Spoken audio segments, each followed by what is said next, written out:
Welcome to Inspire Change, a new inspirational and motivational broadcast that strives to empower men in a positive way.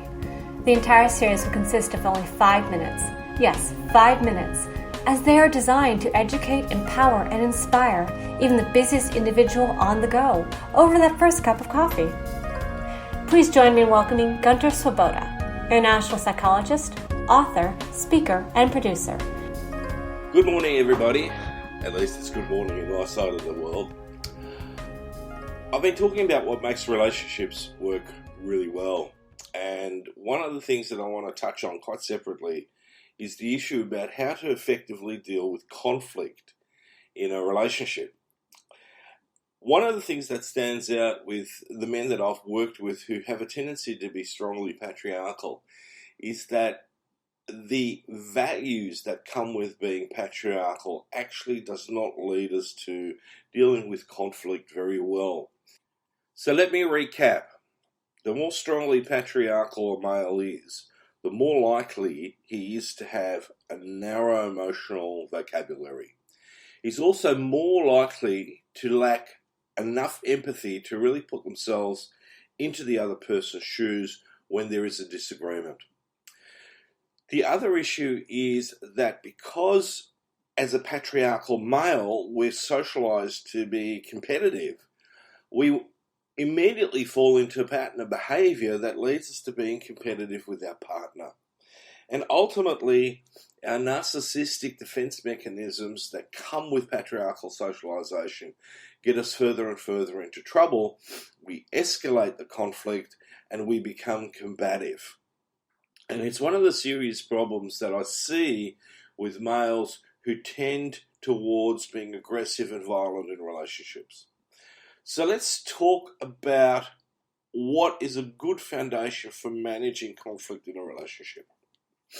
So firstly, I'll look at the values that we have and that we share with one another. So in my book, if we're going to fight fair, and this is something that's been bandied around for a while, is that it requires the capacity to stay in a loving space while still being in a conflict process. The other aspect is that my respect for my partner will overrule negative combative reactions. And finally, the third value that I want to focus on is the capacity to cooperate.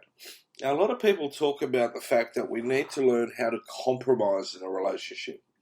Now, the problem that I have with the idea of compromise is that it still suggests that there is someone who wins and someone who loses, that there is a negative aspect to resolving the conflict.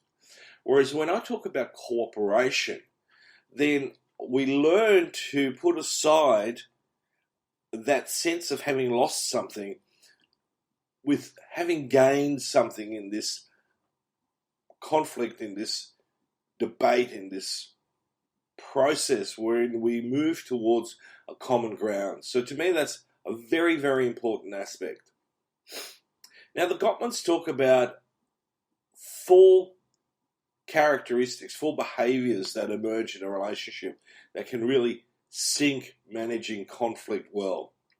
And they call it the 4 horsemen of the apocalypse in relationships, and they actually are a high predictor for people to separate and divorce. Now, the first one is criticism, persistent criticism. So we're really critical of our partner all the time. We express contempt towards them, and we become very, very defensive. So one of the things that often I get from men is when they hear their partner going, "Honey, I need to talk to you," is we immediately get defensive, and in our head we look for what I've done wrong, and then we find some rationalization about why that's not valid. The 4th one is about stonewalling. And stonewalling essentially means that I'm going to disregard my partner on any level.